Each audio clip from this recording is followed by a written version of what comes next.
अब हम faith confirm through sacrifice के दूसरे भाग को सुनेंगे और इससे पूर्व हम उसको सुने। आइए अपने सरों को झुकाएंगे, प्रार्थना मांगे। महान जीवित सामर्थी परमेश्वर, हृदय से आपका धन्यवाद अर्पित करते हैं आपकी तमाम आशीषों के लिए।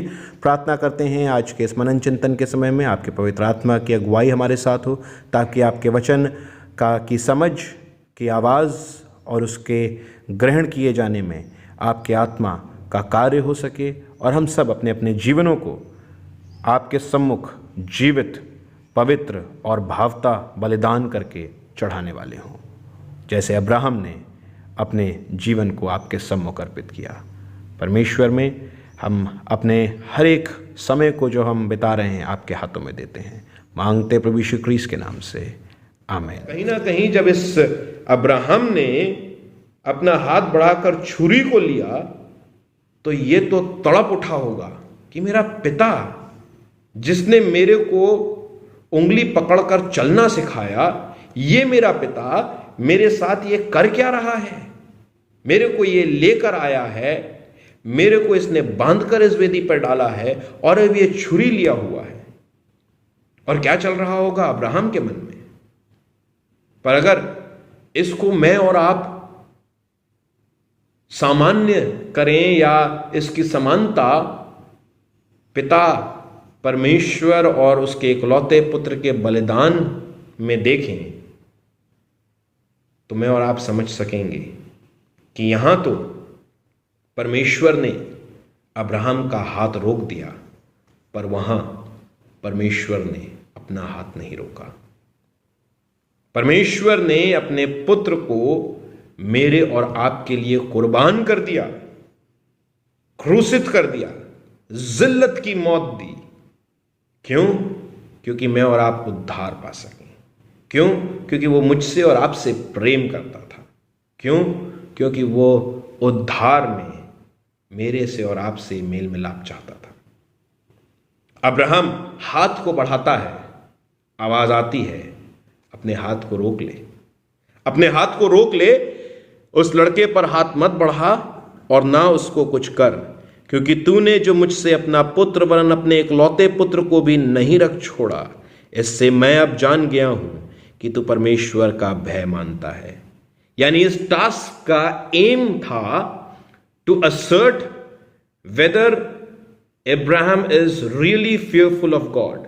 क्या उसके अंदर परमेश्वर का भय सच में है या नहीं, ये असर्ट परमेश्वर करना चाहता था। और परमेश्वर कई बार मेरे और आपके जीवन से भी यही असर्ट करना चाहता है, यही देखना चाहता है।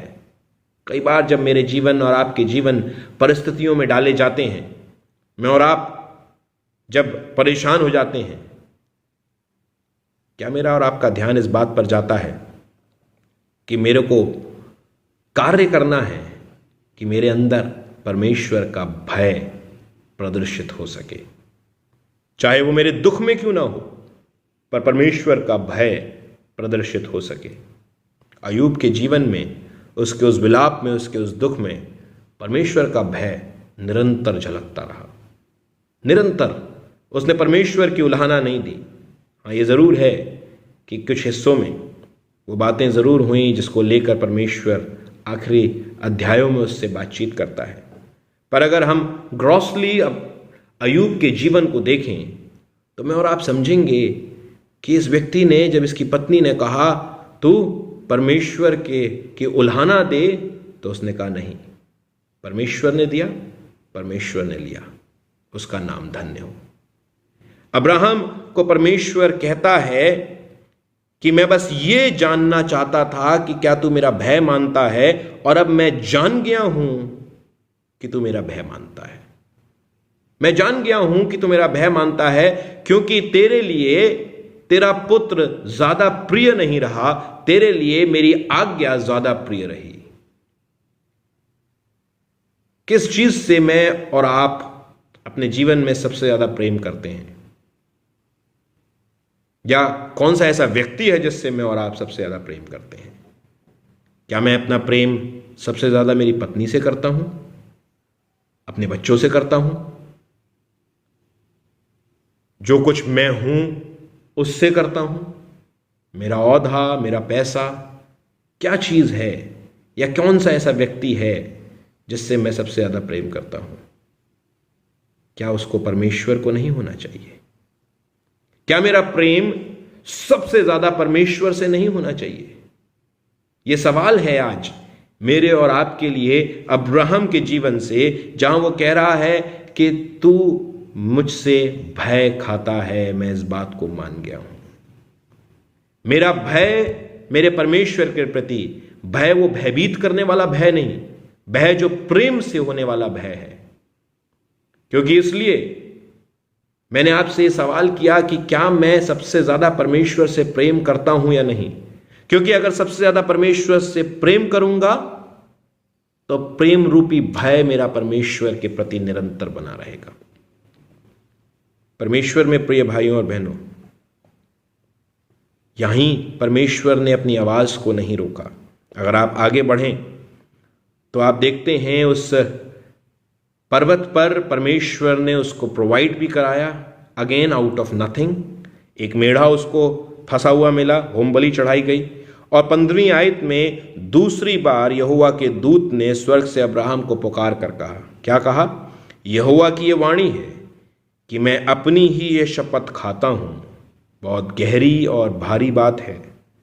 मैं अपनी ही ये शपथ खाता हूं कि तूने जो ये काम किया है कि अपने पुत्र वरन अपने इकलौते पुत्र को भी नहीं रख छोड़ा, इस कारण मैं निश्चय, 17वीं आयत, मैं निश्चय तुझे आशीष दूंगा और निश्चय तेरे वंश को आकाश के तारागण और समुद्र के तीर की बालू के किनकों के समान अनगिनत करूंगा। और तेरा वंश अपने शत्रुओं के नगरों का अधिकारी होगा और पृथ्वी की सारी जातियां अपने को तेरे वंश के कारण धन्य मानेंगी, क्योंकि तूने मेरी यह बात मानी है। परमेश्वर की आशीष कंफर्मेशन के साथ आई। And this was the final time when God confirmed. इतने सारे समयों में परमेश्वर एक रिमाइंडर देता रहा अब्राहम को कि मैं तेरे साथ ये वाचा बांधता हूं, वाचा बांधता हूं, वाचा बांधता हूं। फिर उसको एक चिन्ह मिलता है। चिन्ह मिलने के समय में भी उसको कहा जाता है मैं तेरे साथ वाचा बांधता हूं।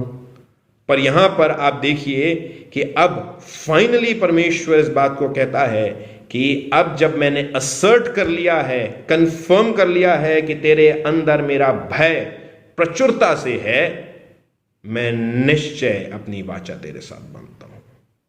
और अब्राहम के जीवन में परमेश्वर ने जब विश्वास को खोजा, या परमेश्वर जब उसके जीवन से विश्वास को कंफर्म करना चाहता था, असर्ट करना चाहता था, तो उसका किया जाना बलिदान के द्वारा हुआ। बलिदान जो एक प्रकार से वर्चुअली पूरा तो नहीं किया जा सका, क्योंकि परमेश्वर नहीं चाहता था कि इसहाक को कोई हानि हो। पर एक प्रकार से जब अब्राहम अपने हाथ को उठा देता है और वो इसहाक पर वार करने ही वाला था, उसको ज़बह करने ही वाला था, परमेश्वर का दूत उसको रोकता है। यानी ऐसा नहीं है कि अब्राहम जानता था कि परमेश्वर उसको रोक लेगा, पर अब्राहम पूर्ण रूप से अपने मन में उस बलिदान को करने के लिए तैयार हो जाता और अपने हाथों को उठा देता है। और उसका वह उठा हुआ हाथ ही एक प्रकार से परमेश्वर में उस बलिदान को पूरा कर देता है। कई बार मेरे और आपके जीवन में मैं और आप परमेश्वर के द्वारा ताए जाते हैं, परखे जाते हैं। परमेश्वर हमें मुश्किलों में इसलिए नहीं डालता कि वो हमारे जीवनों को पीड़ित करना चाहता है, पर परमेश्वर जरूर है कि मेरे और आप से विश्वास की परख को देखना चाहता है। हमेशा ध्यान रखिए, विश्वास बिना बलिदान के कंफर्म नहीं किया जा सकता। विश्वास का कंफर्मेशन बलिदान के द्वारा ही है। पुराने नियम में एक फिजिकल बलिदान देकर और आज के समय में अपने जीवनों का बलिदान देकर। जीवनों का बलिदान मेरे को और आपको रोमियो उसके 12वें अध्याय उसकी पहली आयत में ले जाता है, जहां पौलुस कहता है, इसलिए हे भाइयों, मैं तुमसे परमेश्वर की दया स्मरण दिलाकर विनती करता हूं कि अपने शरीरों को जीवित और पवित्र और परमेश्वर को भावता हुआ बलिदान करके चढ़ाओ। यही तुम्हारी आत्मिक सेवा है। मैं और आप, मेरे और आपके जीवन परमेश्वर के बलिदान के लिए बनाए गए हैं। और कितना अच्छा हो कि मैं इस बात को जल्दी समझ जाऊं कि मेरे जीवनों को परमेश्वर के सम्मुख एक सुगंधित बलिदान के रूप में मेरे को अर्पित करना है। इस बलिदान के कुछ आयाम हैं। ये जीवित होना चाहिए, ये पवित्र होना चाहिए, ये परमेश्वर को भावता होना चाहिए। मेरे और आपके जीवन क्या सच में इन आयामों में, इन डेफिनेशंस में पूर्ण होते हैं या नहीं, ये मेरे को और आपको देखने की आवश्यकता है। परमेश्वर में अब्राहम ने अपने उस विश्वास के चरम कार्य को किया जहां परमेश्वर ने उस पर अपने वाचा को कंफर्म किया और कहा, निश्चय मैं तेरे साथ बांधी हुई उस वाचा को पूरा करूंगा। अब्राहम ने अपने इकलौते पुत्र को परमेश्वर से नहीं रख छोड़ा। परमेश्वर ने अपने इकलौते पुत्र को हमसे नहीं रख छोड़ा। आज सवाल उठता है, मैं और आप परमेश्वर के लिए क्या कुछ सैक्रिफाइस करने के लिए रेडी हैं? क्योंकि अगर मैं और आप परमेश्वर के लिए सैक्रिफाइस करने के लिए रेडी नहीं हैं, तो ध्यान रख लीजिएगा, हम वो लोग होंगे जिन्होंने परमेश्वर से सिर्फ बेनिफिट्स उठाए हैं और परमेश्वर को कुछ दिया नहीं है। मेरे और आपके लिए आवश्यक है कि मैं और आप तन, मन, धन सब रूपों में, सब आयामों में परमेश्वर के प्रति अपने भय को प्रचुरता से परमेश्वर के सामने प्रदर्शित करें। और विशेष रूप से इस लॉकडाउन के समय मेरे लिए आवश्यक है, आपके लिए आवश्यक है कि हम और आप इस कार्य को करें।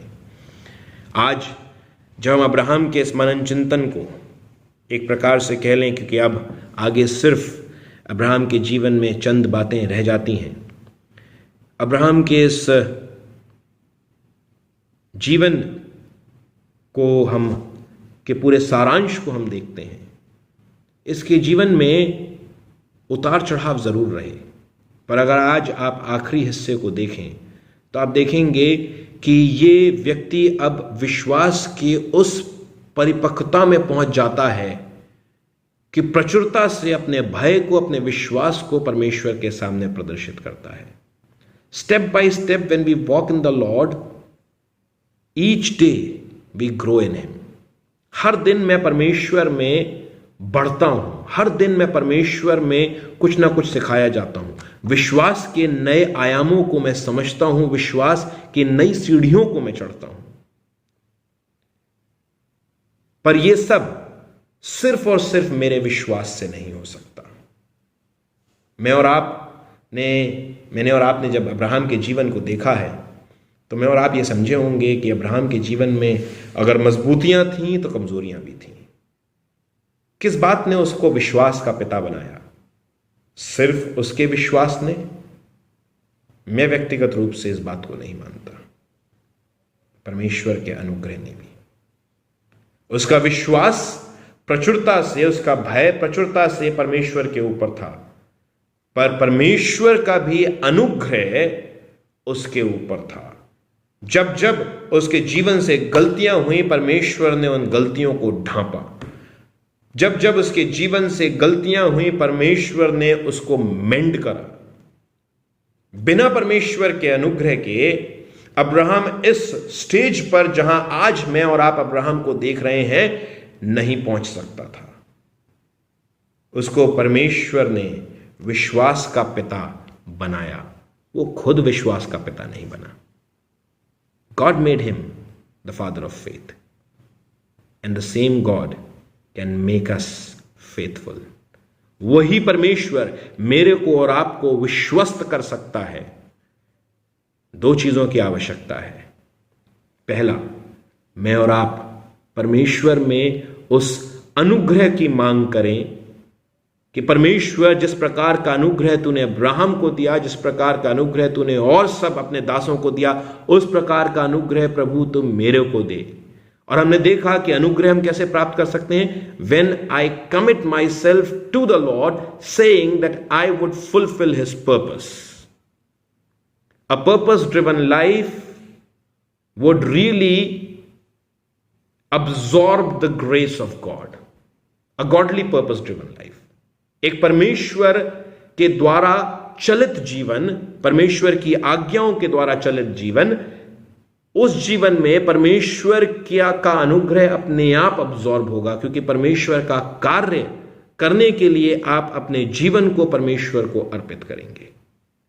दूसरा जो मेरा पार्ट है, पहला परमेश्वर का अनुग्रह, दूसरा परमेश्वर का भय, परमेश्वर के प्रति प्रेम जो मेरे और आपके हृदय में होना है। इसके लिए मेरे को और आपको मेहनत करनी है, ताकि मैं और आप अपने अंदर उस प्रकार का प्रेम परमेश्वर के लिए डेवलप कर सकें कि कोई और व्यक्ति, कोई और चीज मेरे लिए परमेश्वर से ज्यादा महत्वपूर्ण ना हो। और तभी उसी प्रेम के तहत मैं परमेश्वर के प्रति अपने भय को भी डेवलप कर पाऊंगा। परमेश्वर आप सबको बहुतायत की आशीष दे कि जब मैं और आप ने अब्राहम के जीवन से बहुत सारी बातों को सीखा है, आज उसके निचोड़ को मैं और आप समझने वाले हों। अनुग्रह मेरे और आपके जीवन में हम सुनिश्चित करें, क्या मेरे और आपके जीवन में परमेश्वर का अनुग्रह है या नहीं, और क्या मेरे अंदर प्रचुरता से उसके प्रति भय और प्रेम है या नहीं। परमेश्वर आप सबको बहुतायत की आशीष दे। आइए हम प्रार्थना करें। महान जीवित सामर्थी परमेश्वर, हृदय से आपका धन्यवाद अर्पित करते हैं आपकी तमाम आशीषों के लिए। प्रार्थना अर्पित करते हैं कि प्रभु आपके अनुग्रह की दृष्टि हम में से प्रत्येक पर हो, आपके दया की दृष्टि हम में से प्रत्येक पर हो, और आप हम में से प्रत्येक को अपने अपने उसी अनुग्रह, उसी दया में होकर प्रभु आशीषित करें, अनुग्रहित करें। अपने प्रेम को, अपने भय को हमारे अंदर रखें, ताकि प्रभु परमेश्वर हमारे जीवन विश्वस्त हो सकें और विश्वास के साथ हम अपने कार्यों को आपको अर्पित कर सकें। प्रभु प्रार्थना करते हैं इस लॉकडाउन के समय में उन सब लोगों के लिए जो मानसिक रूप से प्रेशर्ड फील कर रहे हैं। प्रभु उन सब लोगों के लिए जो ज़रूरतमंद हैं, उन सब लोगों के लिए जिनको प्रभु परमेश्वर किसी प्रकार की अस्वस्थता है। प्रभु हर एक व्यक्ति की अलग अलग ज़रूरतें हैं। प्रभु आप उनकी हर एक ज़रूरत को पूरा करने वाले हों। विशेष रूप से हम अपने मेडिकल टीम्स को और उन सब लोगों को याद करते हैं जो ज़रूरी सेवाओं से जुड़े हुए हैं। प्रभु आपके सुरक्षा का हाथ उन पर हो। और प्रभु जिस प्रकार से आपने अब्राहम के जीवन को हर उतार चढ़ाव से होकर आगे बढ़ाया, उसी प्रकार से आप हमारे जीवनों को भी आगे बढ़ाने वाले हो। सारा आदर महिमा आपको देते हैं, मांगते प्रभु यीशु क्रिस्त के नाम से, आमीन। सबको जय मसीह की